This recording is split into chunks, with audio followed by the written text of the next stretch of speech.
नमस्कार विद्यार्थियों, पुनः आपका कक्षा 10 में स्वागत है।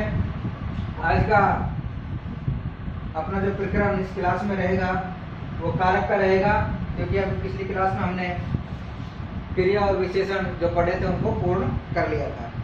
अब टॉपिक हमारा शुरू होगा कारक का। कारक काल वाच्य टॉपिक एक साथ जुड़े हुए हैं, तो पहले हम कारक को पढ़ेंगे। तो कारक के बारे में आज हम पढ़ेंगे। कारक किसे कहते हैं, क्या उसकी परिभाषा होती है और उसकी भूमिका क्या होती है, कितने कारक होते हैं, कितने वो काम में आते हैं, किस प्रकार से हमारे हिंदी वो कार्य करते हैं। तो इन चीज़ों को हम पढ़ेंगे। तो अपने नोटबुक और निकालें और पेन के सहयोग से आप उसमें उतारते रहें नोट्स बनाकर, जिससे आपको समझने में आसानी रहेगी। तो पहली बात आती है कारक क्या है। कारक यानी परिभाषा। उसकी परिभाषा क्या है तो वो बोर्ड पर मैंने लिखी हुई है, उसको मैं आपको बोलूँगा और आप उसको उतारेंगे, समझेंगे। परिभाषा क्या होती है कारक की। देखो कारक क्या होता है, वाक्य में संज्ञा या सर्वनाम का जो स्वरूप क्रिया तथा अन्य शब्दों के साथ वाक्य में, वाक्य को होता है, वाक्य होता है दो या दो से अधिक सार्थक शब्दों का वह समूह जो पूर्ण अर्थ प्रकट करता है, वाक्य कहलाता है। वर्णों का समूह शब्द हो गया, शब्दों का समूह वाक्य हो गया। वाक्य में यानी जो वाक्य दिया होगा, जैसे बालक विद्यालय जाता है, इसमें पूर्ण जो सार्थक शब्द दिए हुए हैं उन्हीं से ये वाक्य बना, बालक विद्यालय जाता है। अब इसमें अगर हम जाता को हटा दें, क्रिया शब्द को हटा दें, सिर्फ इतना ही लिखें बालक विद्यालय है, तो वाक्य अपूर्ण हो जाएगा। उसमें शुद्धता नहीं है, क्योंकि सार्थक शब्द की कमी है। वाक्य पूर्ण कब होगा, जब सार्थक शब्दों का समायोजन होगा, उसमें मेल होगा, कर्म भी होगा, क्रिया भी होगी, कर्ता भी होगा, तब जाके वाक्य पूर्ण होगा। कर्ता और क्रिया से हो सकता है, कर्म की भी आवश्यकता नहीं होती, लेकिन कर्ता के अनुसार क्रिया होनी चाहिए, क्रिया के अकॉर्डिंग ही कर्ता होना चाहिए। तो उसका समायोजन होना चाहिए, सार्थक होना चाहिए, तब जाकर अर्थ निकल कर आएगा। अब बात परिभाषा हम कर लेते हैं। वाक्य में संज्ञा या सर्वनाम का जो स्वरूप, संज्ञा या सर्वनाम का जो स्वरूप, चाहे वो संज्ञा है यानी मोहन आ गया तो संज्ञा होगी, मोहन की जगह वह आ गया तो सर्वनाम हो गया, एक ही बात है। संज्ञा या सर्वनाम का जो स्वरूप क्रिया यानी कर्ता जो है, यानी संज्ञा और सर्वनाम कर्ता होगा निश्चित ही है, वो उसका क्रिया से संबंध क्या है हम पहचान लेंगे आराम से। वाक्य में आराम से पहचान सकते हैं कि ये क्रिया है, ये संज्ञा सर्वनाम है, यानी ये कर्ता है। लेकिन उनके बीच में जो कॉम्बिनेशन होगा, उनके बीच में जो समायोजन होगा, उनके बीच में जो जुड़ा हुआ जो शब्द हमको दिखाई देगा, या अन्य शब्दों के साथ, चाहे वो कर्म के साथ जुड़े, चाहे वो विशेषण के साथ जुड़े, चाहे वो अविकारी शब्दों के साथ जुड़े। वाक्य में संज्ञा सर्वनाम का जो स्वरूप क्रिया तथा अन्य शब्दों के साथ उनका संबंध स्थापित करता है। किनका संबंध स्थापित करता है, संज्ञा सर्वनाम का। किसके साथ, चाहे वो क्रिया के साथ करे, चाहे क्रिया के अलावा अन्य शब्दों के साथ संबंध स्थापित करता है, कारक कहलाता है। जैसे उदाहरण के माध्यम से मैं आपको समझाऊं, सुरेश ने पुस्तक पढ़ी। अब इसमें सुरेश पुस्तक पढ़ी ने नहीं होता तो वाक्य सही नहीं होता। सुरेश पुस्तक पढ़ी वाक्य का कोई अर्थ नहीं निकला, तो क्या किया हमने ने जोड़ दिया। अब ने के द्वारा देखिए क्या जुड़ गया, ने के द्वारा जुड़ गया सुरेश और पुस्तक के बीच का संबंध। सुरेश और पुस्तक के बीच का क्या, पढ़ी, पुस्तक जुड़ गया। अब सुरेश ने पढ़ी, सुरेश ने पढ़ी, तो पढ़ी से भी सुरेश का संबंध जुड़ गया, पुस्तक से भी सुरेश का संबंध जुड़ गया। लेकिन कब जुड़ा, जब ने लगा हुआ। तो ने जो चिन्ह है, ने ये जो परसर्ग है, ये ने क्या है, परसर्ग है। यही कारक है, यही कारक है, यानी कारक चिन्ह है। इनके द्वारा कारक का नाम नहीं लिखा आएगा, वाक्य में कारक का चिन्ह काम में आता है। कारक के नाम तो हमको याद करने हैं। वाक्य में संज्ञा या सर्वनाम का जो स्वरूप क्रिया तथा अन्य शब्दों के साथ उनका संबंध स्थापित करता है, कारक कहलाता है। जैसे सुरेश क्या हुआ, इसमें कर्ता हो जाएगा। कार्य क्या क्या, पुस्तक पढ़ने का तो कर्म हो गई, क्रिया शब्द पढ़ना है यानी पढ़ी, पढ़ धातु से बना हुआ है, ना लग जाए तो पढ़ना क्रिया शब्द बन जाता है। अब यह पुस्तक के साथ स्त्रीलिंग में प्रयुक्त है, इसलिए पढ़ी है, कर्मवाच्य में है, यानी पुस्तक के साथ कर्म के अनुसार क्या है, क्रिया है, तो कर्मवाच्य। वाच्य में हम पढ़ेंगे इन्हीं टॉपिक में, कारक काल और वाच्य में पढ़ेंगे, लेकिन हम कारक समझ लेते हैं। तो परिभाषा होगी, परिभाषा को उतारें हम सुंदर तरीके से, कोई त्रुटि ना करें। हिंदी में कारक 8 होते हैं। कितनी संख्या होती है कारकों की, 8। उन 8 कारकों को आप इस प्रकार से एक सारणी के माध्यम से उतारेंगे, फिर आपको आठों कारकों के नाम और आठों कारकों के चिन्ह यानी उनके प्रसंग समझ में आ जाएंगे। फिर हम इनको एक एक करके विस्तार से पढ़ेंगे कि कर्ता कारक में किस प्रकार से सहयोग होता है वाक्य में, कर्म कारक में किस प्रकार से होता है, यानी कर्ता कारक किसे कहते हैं, कर्म किसे कहते हैं, इनको विस्तार से पढ़ेंगे। लेकिन आप सारणी बना लें। सारणी में क्या करना है, क्रम संख्या लिखने पहले 8, फिर कारक का नाम, फिर उनके प्रसंग यानी चिन्ह। मैं आपको एक एक नाम बोलता चल रहा हूँ। पहला जो कारक है वो है वही कर्ता। पहला जो कारक है वो है कर्ता। अब कर्ता कारक का प्रसर्ग यानी चिन्ह क्या है, कर्ता कारक का जो प्रसर्ग होगा वो होगा ने। कर्ता कारक का प्रसर्ग यानी चिन्ह क्या होगा, ने। और कर्म कारक, कर्म जो कारक है, कर्म कारक दूसरे नंबर का है, उसका चिन्ह होगा को। कर्म कारक है जो उसका चिन्ह होगा को। तीसरा नंबर का कारक है कर्म, कर्म का चिन्ह होगा से और के द्वारा, से और के द्वारा। यानी ये संबंध स्थापित करता है कि उसने कार्य से वह पेन से पत्र लिखता है। किससे लिखा पत्र, पेन से। चिन्ह भी आया से, वह किसके द्वारा लिखता है, पेन के द्वारा, तो के द्वारा, वो संबंध स्थापित कर दिया उसने। चौथा नंबर का आएगा संप्रदान के लिए, किसी के लिए कोई वस्तु दी जाए, किसी के लिए कोई कार्य किया जाए। अब उदाहरण के माध्यम से समझेंगे हम, जब लिखेंगे इनकी परिभाषा अलग अलग तो ज्यादा बेटर समझ में आएगा। लेकिन पहले हम सारणी के माध्यम से इतना समझ लेते हैं कि 8 कारक होते हैं और 8 कारकों के इस प्रकार से प्रसर्ग होते हैं जो वाक्यों में कार्य करते हैं। तो इन चीजों को आप समझ लीजिए, इसलिए सारणी मैंने बनाई है, आप भी इसी प्रकार से बनाकर उतारे। तो 4 पर हो गए हम, कर्ता, कर्म, कारण, संप्रदान। 5वें नंबर का आता है अपादान। अपादान क्या होता है, अपादान का चिन्ह से होता है यानी अलग होने के अर्थ में। वहां से के द्वारा संबंध के अर्थ में था, यहाँ अलग होने के अर्थ में। अपादान से अलग होने के अर्थ में, यानी अलग होने के अर्थ में कोई वस्तु किसी से अलग होती है। जैसे मेज से पुस्तक गिरी, अब मेज और पुस्तक का संबंध क्या हो गया, अलग, दोनों अलग हो गई। अब मेज को ऊपर रखी होती तो उनका संबंध था, आधार था उनका, लेकिन वह आधार समाप्त हो गया। कैसे, क्योंकि मेज से पुस्तक अलग हो गई। अपादान से अलग होने का। 6ठे नंबर का था संबंध, काके की, उसका, रारेरी, हमारा, हमारी, नाने नी, उसने, इस प्रकार से इसका संबंध था। 7वें नंबर का था अधिकार, में और पर, दो इसके चिन्ह होते हैं कि कहाँ पर क्रिया घटित हो रही है, कर्ता के अनुसार कौन सी क्रिया घटित की जा रही है, आधार क्या है उसका, तो वो समझ में आपको आएगा। और लास्ट जो है संबोधन, है ओ अरे, यानी किसी को संबोधित करने के लिए। अरे हे छात्रों इधर आओ, अरे वहां क्या कर रहे हो, ओ यानी किसी को संबोधित करने के लिए, किसी को आवाज देने के लिए, किसी को टेरने के लिए यानी पुकारने के लिए संबोधन का प्रयोग किया जाता है। संबोधन, संबोधित करना, इसका प्रयोग किया जाता है। तो ये वाक्य की परिभाषा, कार्य की परिभाषा मैंने लिखी है आपको, उदाहरण मैंने समझाया आपको, उदाहरण के माध्यम से समझाया किस प्रकार से कार्य करेगा चिन्ह। और कारक 8 होते हैं हिंदी में, 8 कारकों की मैंने आपको सारणी बनाई, सारणी के माध्यम से उनके चिन्हों को समझाया। इस प्रकार से चिन्ह काम आपके आएंगे। अब हम इनको एक एक करके पढ़ेंगे। कर्ता कारक का चिन्ह न है, ये किस प्रकार से वाक्य में कार्य करता है। तो आज हम कर्ता, कर्म, करण, संप्रदान, अपादान, संबंध, विकरण, संबोधन, 8 में के आज हम 4 को पढ़ेंगे और 4 को हम कल पढ़ेंगे। तो ये सारणी उतार ली होगी आपने, उतार लो। एक बार फिर बोल रहा हूँ, कर्ता ने कर्म को करण से के द्वारा संबंध है, संप्रदान के लिए, अपादान से अलग होने के अर्थ में, संबंध काके की, रारेरी, नानेनी, अधिकरण में और पर, और संबोधन है ओ अरे। इस प्रकार से आपको भी सारणी बनानी होगी। अब बात आती है इनको विस्तार से पढ़ने। तो आप इनको उतारे, इनको रट लें अभी। कर्ता ने कर्म को करण से, इस प्रकार से, यानी कारक बोला फिर उसका प्रसर्ग बोल दिया, तब आपको रट्टा बेटा समझ में आएगा।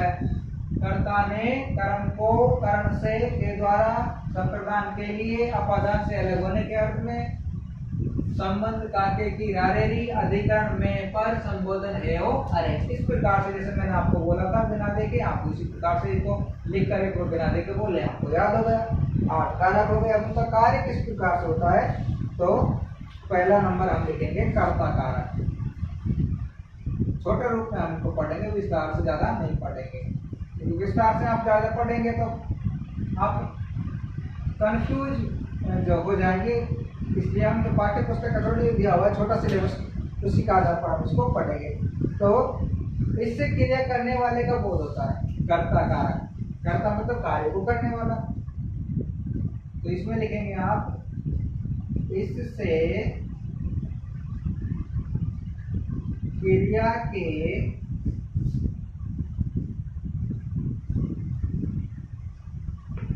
करने वाले का बोध होता है। कितना सा लिखा है? आप कर्ता कारक के बाद हम फिर पूछते हैं कर्ता कारक को समझाइए, तो कितना लिखना है? इससे क्रिया के करने वाले का बोध होता है, अर्थात कार्य के करने वाले को कर्ता कहते हैं। ये पंक्ति चलो मैं लिख देता हूँ ना नीचे, अर्थात कार्य के करने वाले को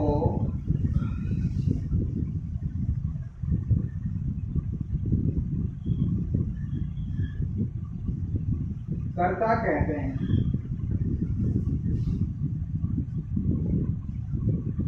इसका परसर्ग न होता है। ये तो लाइन आपको लिख के आनी है, उसमें अब समझाना क्या है, इसके साथ साथ इसका एक छोटा सा उदाहरण आपको समझाना है। जैसे वैभव ने गीत गाया, वैभव ने गीत गाया। कार्य को करने वाला कौन होगा बेटा? वैभव, यानी कर्ता। क्रिया करने वाला, क्रिया मतलब आपने बताया, हमने पढ़ा है ना आपको, कार्य या कर्म, यानी जिन शब्दों से किसी कार्य का करने वाला पाएगा हम क्रिया कहते हैं। वैभव कौन हो गया? कर्ता। अब कर्ता के साथ न जुड़ा हुआ है, कर्ता के साथ क्या जुड़ा हुआ है? न, तो कर्ता ने, यही तो हमारा चिन्ह था, यही तो हमने सारे में लिखा था, कर्ता ने, यही हमने आपको बताया था। अब क्या कार्य किया? गीत गाया, गा धातु से बना भाई, गा में क्या जोड़ दिया? ना, तो क्या बन जाएगा? गाना। लेकिन यहाँ किस में दिया हुआ है? गाया, भूतकाल में दिया हुआ है, यानी कार्य कब किया है? पहले किया है। तो ये तो कार्य का प्रोडक्ट क्रिया तो चेंज हो जाती है, लेकिन क्रिया शब्द यही है। तो वैभव ने गीत गाया। अब कर्ता शब्द क्यों काम आया है इसमें? क्योंकि कार्य करने वाला कौन है? वैभव। वैभव के साथ ने जुड़ा हुआ है, ने नहीं जुड़ा होता तब भी कर्ता वैभव ही होता। इसमें तो ने जुड़ा हुआ है, ने नहीं जुड़ा होता तो अभी कर्ता क्या होता? वैभव ही होता। और वैभव को हमको कर्ता मानना पड़ता। क्यों? क्योंकि क्रिया को करने वाला कौन था? नहीं। नहीं, उसका क्या हो गया? चिन्ह हो गया। तो इस प्रकार से हम इसको समझ सकते हैं कि कार्य को करने वाला अर्थात क्रिया को करने वाले का बोध होता है, उसे कर्ता कारक कहते हैं, अर्थात कार्य के करने वाले को कर्ता कहते हैं, करने वाले को कर्ता कहते हैं। इसका परसर्ग न होता है। उदाहरण आपको समझाया, न के माध्यम से वैभव ने गीत गाया। अब हम पढ़ेंगे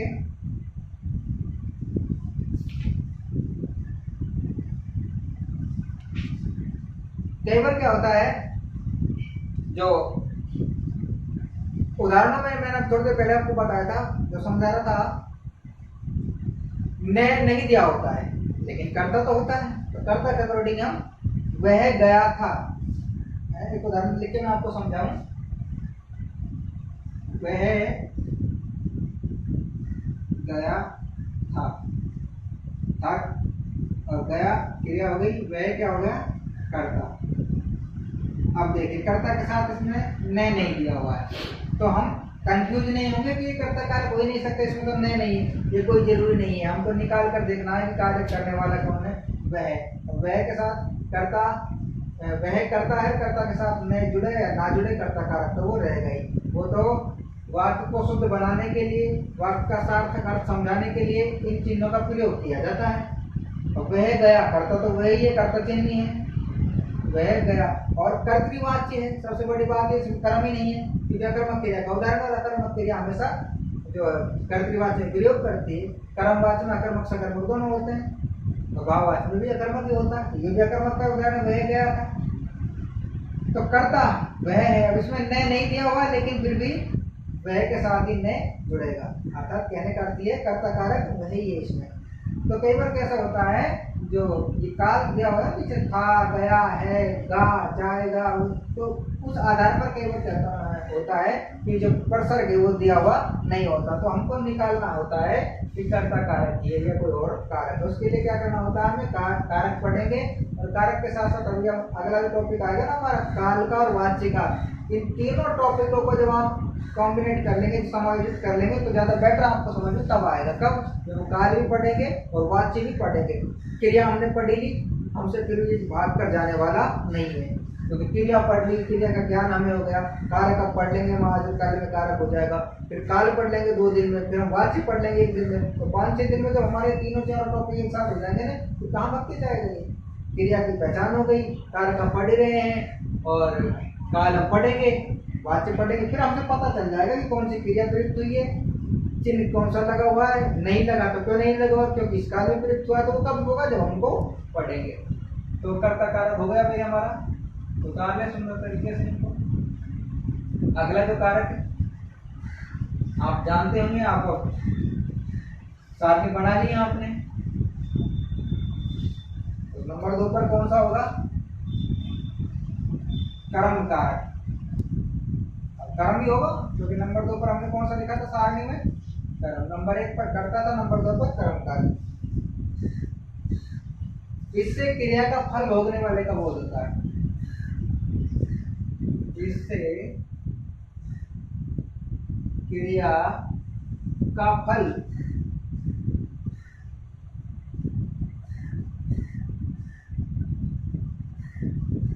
भोगने वाले का बोध होता है, इससे क्रिया का फल भोगने वाले का बोध होता है। मालिक ने नौकर को भेजा, उदाहरण के द्वारा हम समझेंगे, इससे क्रिया का फल भोगने वाले का बोध होता है। ये भी लिख लिया प्रसाद, इसका परसर्ग को होता है। क्या होता है इसका परसर्ग? कोई तो होता है। सारणी में लिखा था मालिक ने नौकर को भेजा, मालिक ने नौकर को भेजा। अब इसमें आप देख सकते हैं, हमने अभी थोड़ी देर पहले कर्ता कारक का चिन्ह पढ़ा था, तो कर्ता तो इसमें क्या है भाई, मालिक ने, मालिक ने यानी कर्ता ने नौकर को, ये कर्म प्रधान, ये क्या है, नौकर, क्योंकि इससे क्रिया का फल भोगने वाले का बोध होता है। अब कौन कर रहा है, नौकर, इसने तो भेज दिया, मालिक ने तो उसको भेज दिया, कार्य के कौन करेगा, नौकर।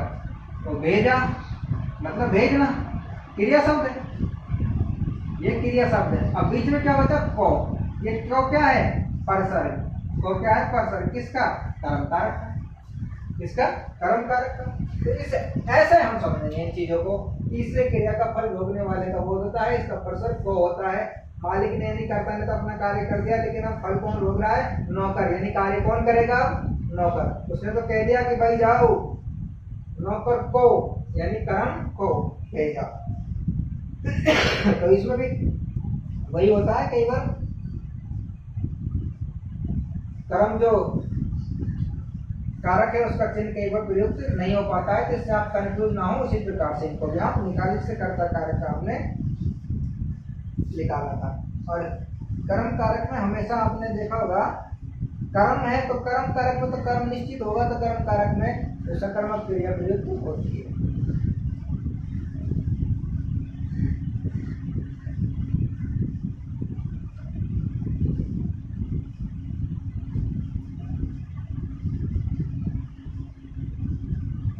अगला जो है कर्ण कारक, और उदाहरण काफी उदाहरण दिए हुए हैं आपके पाठ्य पुस्तक में, आप उनको सबको एक बार इनको समझ लेना, पढ़ लेना इन उदाहरणों को जो पाठ्य पुस्तक में दिया। सारे उदाहरण तो मैं यहाँ लिखा नहीं सकता, आपको तो 1-2 उदाहरण के माध्यम से समझ सकते हैं। अगर कोई उदाहरण समझ में नहीं आता, आप पाठ्य पुस्तक में दिए हुए उनको आप सॉल्व करे करो, सॉल्व करते वक्त कोई त्रुटि हो, कोई गलती हो, आपको समझ में नहीं आया तो आप हमें भेजो, फिर हम उनको बता देंगे। काफी उदाहरण दिए होते हैं तो सबको नहीं लिखा जाता, यहाँ 1 या 2 उदाहरण के माध्यम से आपको समझाया जाता है। आप बता दिया करो कोई अगर आपसे समझ में नहीं आया तो। तीसरा उदाहरण अभी आपको लिखा था थोड़ी देर पहले सारणी में, आप समझदार हैं सब। कर्म कारक नंबर 3 क्या है, करण कारक। करण कारक को हम लिखेंगे, करण कारक क्या है? इससे क्रिया के होने में सहायक साधन का बोध होता है। मैं बताया था साधन क्या काम में आता है, इससे कार्य क्या है, इसलिए छोटी छोटी परिभाषाएं बस आपको लिखा है। इससे क्रिया के होने में, क्रिया के होने में सहायक, यानी कौन सी चीज सहायता कर रही है उसे सहायक कहते हैं, सहायक साधन का बोध होता है। साधन का बोध होता है। कौन सी चीज सहायक है उसका बोध इसमें होता है।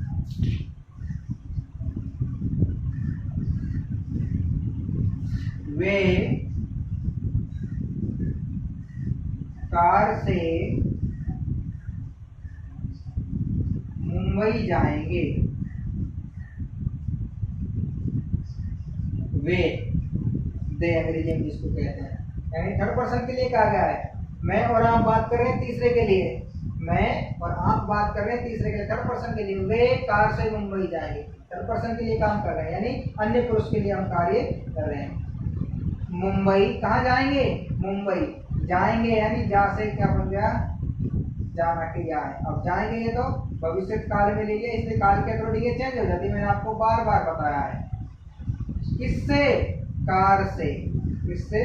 कार से। क्या साधन है उनका? कार। अब साधन मतलब कर्ण कारक। कर्ण कारक का चिन्ह क्या है? से या के द्वारा, लेकिन संबंध होना चाहिए, सहायक होना चाहिए, साधन होना चाहिए। वे कार से मुंबई जाएंगे। कार और वे कार मुंबई, इससे जो शब्द दिया हुआ है बीच में, जिससे वर्ग जो दिया हुआ है, चिन्ह जो परसेंट जो दिया हुआ है, तो पता है किन किन का अर्थ करा रहा है? देखो इनका संबंध बना रहा है। वे से देखो, वे कार के साथ, कार का मुंबई के साथ, मुंबई का वे के साथ, वे जा रहे हैं मुंबई, लेकिन जा किससे रहे? कार से। तो से परिभाषा में मैंने ये लिखा था, वाक्य में संज्ञा सर्वनाम का जो विश्वरूप से क्रिया तथा अन्य शब्दों के साथ उसका संबंध स्थापित करता है, कारक कहलाता है। तो ये स्थापित कर रहा से। अब ये से अपादान का भी हो सकता था अगर ये अलग अर्थ में प्रयुक्त होता, लेकिन अलग में है ही नहीं, किसमें प्रयुक्त हुआ है? तो संबंध में प्रयुक्त हुआ है। वे कार से मुंबई जाएंगे। अब अगला जो धर्म में लिख रहा हूं उसको भी आप समझे। मोहन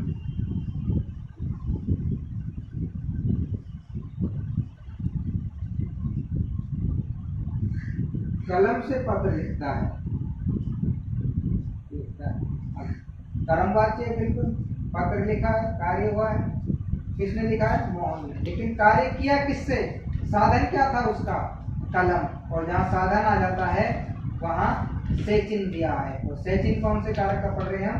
कर्ण का पढ़ रहे हैं। से अपादान का होता है, लेकिन अलग नहीं हो रहा है, यहाँ साधन दिया हुआ है, सहायता की हुई है, सहायक बना हुआ है।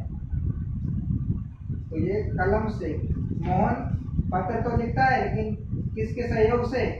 कलम के सहयोग से। तो इस प्रकार से उदाहरण यहाँ काम में आएगा। कलम के द्वारा, के द्वारा भी तो है इसका, तो उसको भी आप लगा के देख ले करो, क्या उसमें फिट बैठ रहा है क्या, तो आपको समझ में और बेटर तरीके से आएगा। नंबर 3 हो गए हमारे, कर्ता हो गया, कर्म हो गया, और सॉरी कर्ता हो गया, कर्म हो गया, कर्म हो गया, 3 हो गए हमारे। नंबर 4, चौथा नंबर हमने सारणी में क्या लिखा था भाई? चौथा नंबर सारणी में उसी प्रकार से रख लेना है, तो क्रमांक यही रहता है, इनको क्रमांक परिवर्तन नहीं करना है। संप्रदान, चौथा जो कारक है संप्रदान, तो क्रमांक से आप विनित ना हो, क्रमांक यही रख लेना, अभी पर नीचे कर दो। इससे क्रिया के उद्देश्य या प्रयोजन का बोध होता है। इससे क्रिया के उद्देश्य या प्रयोजन का बोध होता है।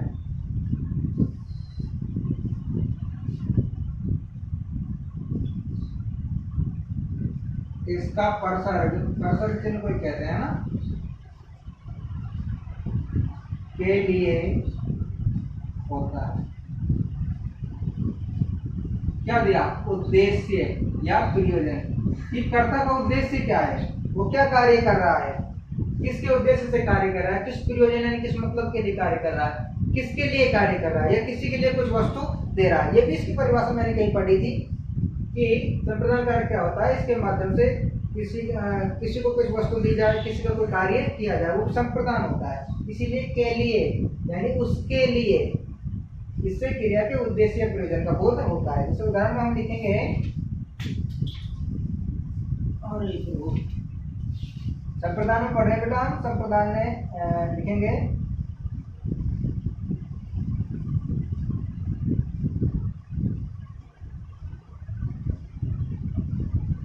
पिताजी ने मेरे लिए साइकिल खरीदी। उदाहरण लिखेंगे,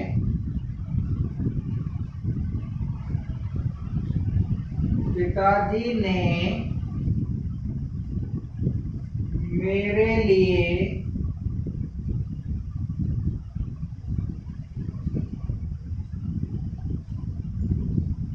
साइकिल खरीदी।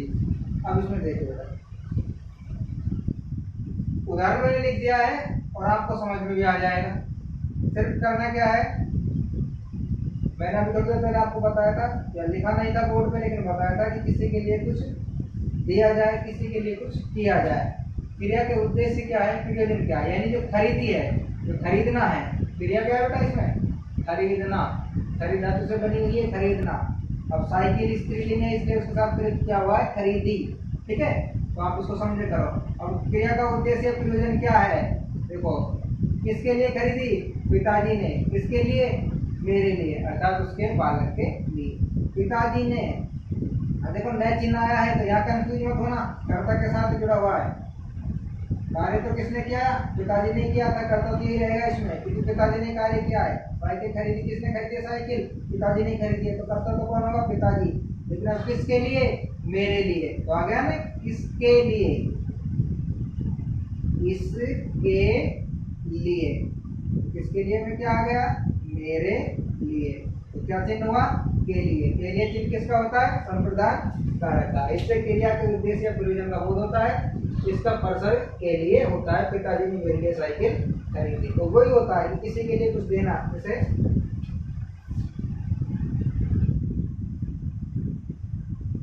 भिक्षुक के लिए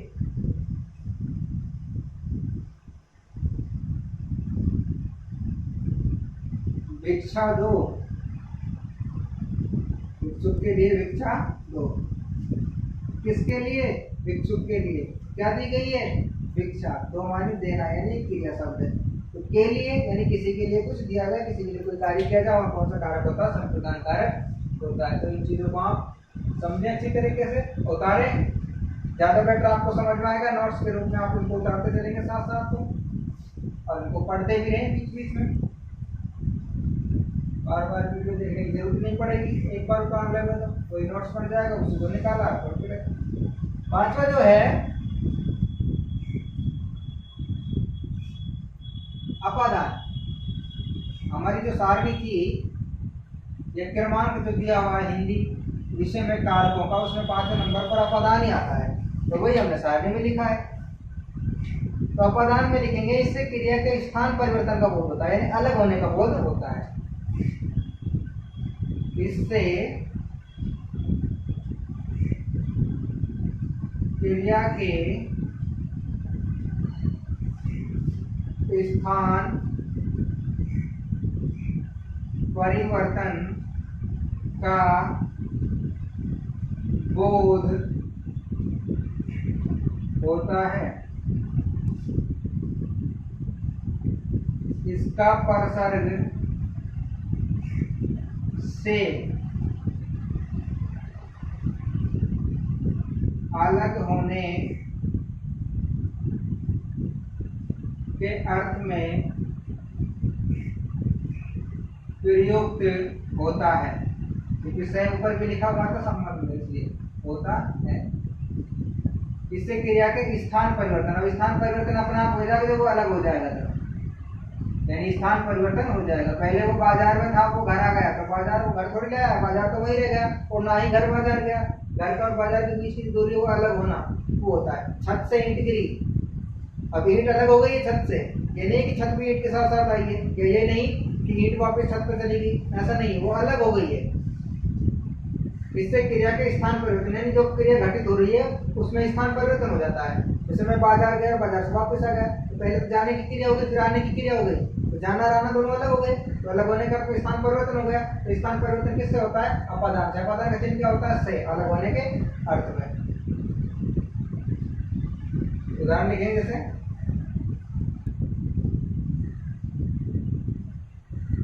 छत से ईंट गिरी, और से चिन्ह आया है, कहां से?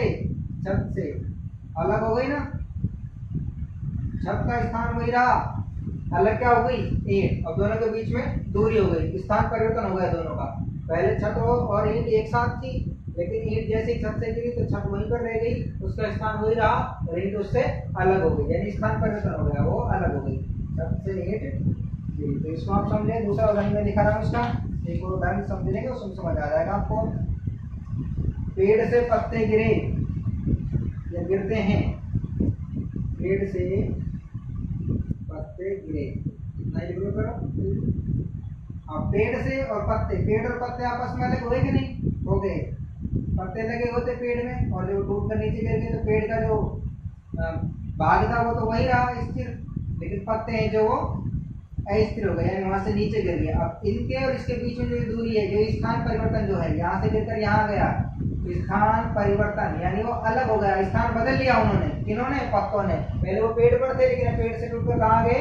जमीन पर आ गए, तो वो अलग होना क्या है? अपादान है, और चिन्ह भी दिया हुआ है से, तो पेड़ से पत्ते क्या हो गए? अलग। इस प्रकार से उसमें संबंध बनाया था से के द्वारा, लेकिन इसमें ये अलग हो रहा है अपादान के द्वारा। ठीक है भाई, 5 हो गए हैं आपके, कर्ता, कर्म, करण, संप्रदान, और अब 5वां अपादान, ये अलग होने के था।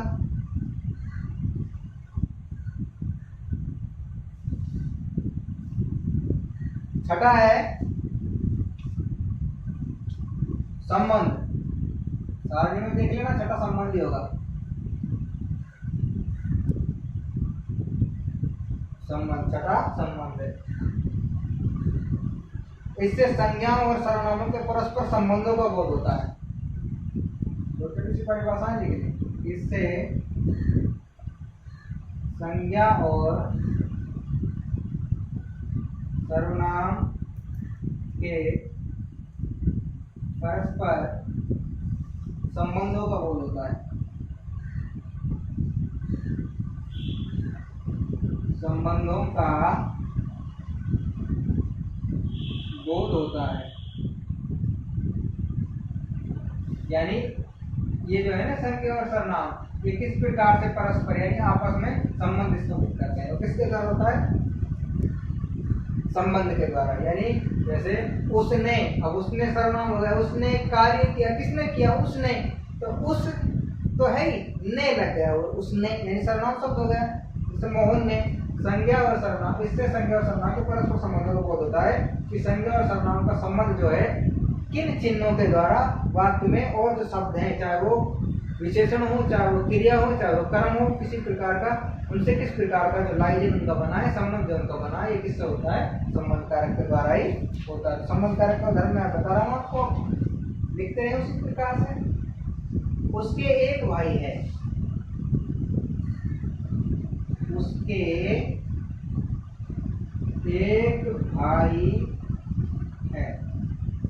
अब हम इसको इतना ही पढ़ेंगे, एक भाई है, तो कोई अर्थ निकल के नहीं आएगा भाई किसके लिए कहा गया एक भाई है, किसके है एक भाई, किसके लिए कहा गया। लेकिन हम दो बात करें तीसरे के बारे में, उसके, तो चिन्ह आया था ना भाई, का, के, की आया था ना, का की, के आया था ना, तो के इसमें लगा हुआ है। उसके, किसके? उसके एक भाई है, किसका संबंध हो गया? उसका और भाई का। उसका संबंध किससे हो गया? भाई से। ठीक, कितने भाई है? एक भाई है। तो संज्ञा सर्वनाम, सर्वनाम शब्द क्या हो गया? उसके। परस्पर संबंध किससे हो गया? भाई से। उसके एक भाई है। तो इस प्रकार से ये उदाहरण होते हैं, आप इनको समझ सकते हैं।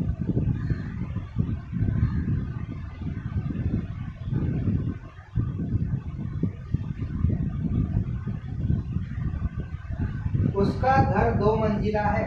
एक उदाहरण में उसका, आप कंफ्यूज ना हो कि सच में दोनों उसका उसके लिखा दें।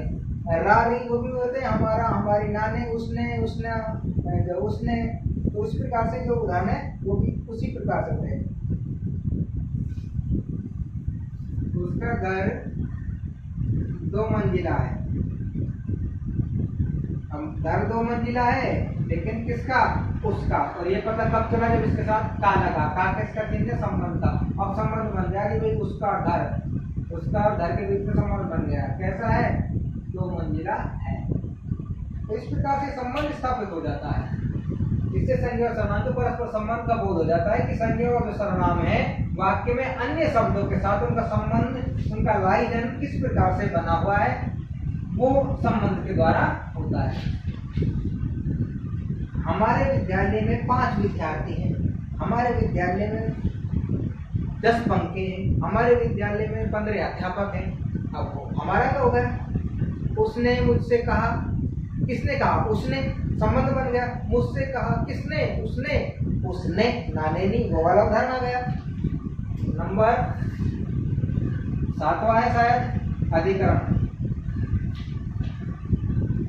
हो जाएगा आज थोड़ा, है ना? हो गया, अब तो एक ही रह रहा बस, आज ही करा देते हैं इनको। मेरा मन था कि आधा कराएंगे लेकिन छोटा ही चैप्टर है तो हो जाएगा, फिर कल इसको दूसरे चैप्टर पर। अधिकरण, इससे क्रिया के स्थान या समय का बोध होता है। इससे क्रिया के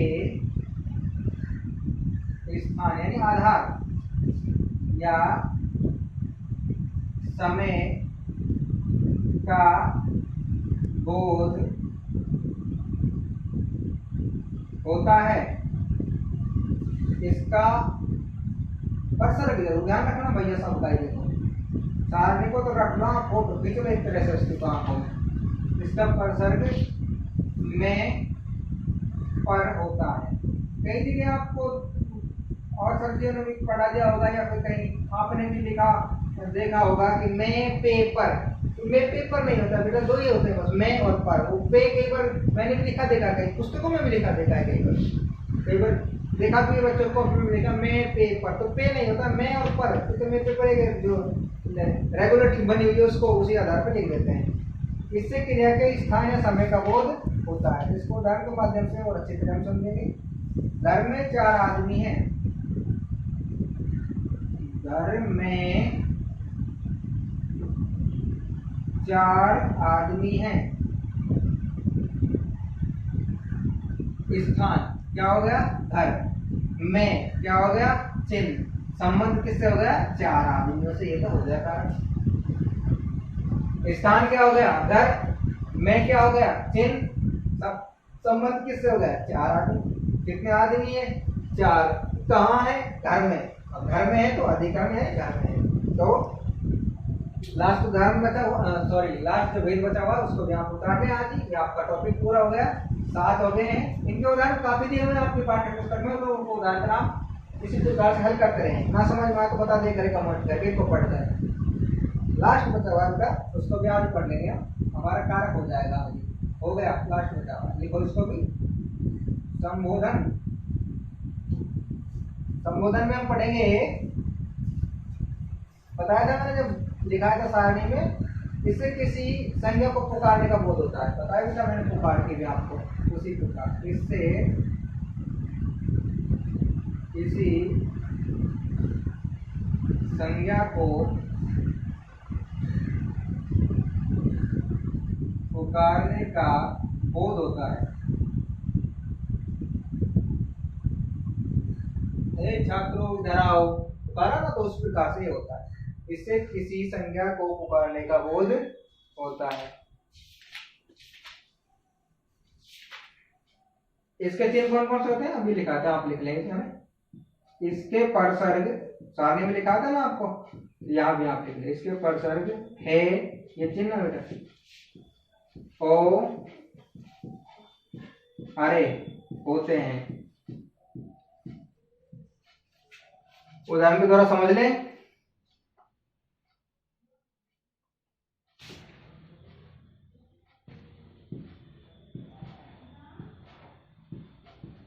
हे लड़के इधर आओ। किसको पुकारा? लड़के को। लड़का क्या है? संज्ञा। किसके माध्यम से पुकारा? हे के माध्यम से। हे किसका चिन्ह है? संबोधन का। हो गया कारक। हे लड़के इधर आओ, यानी किसी को पुकारने का बोध होता है। अरे तुम कहां गए थे?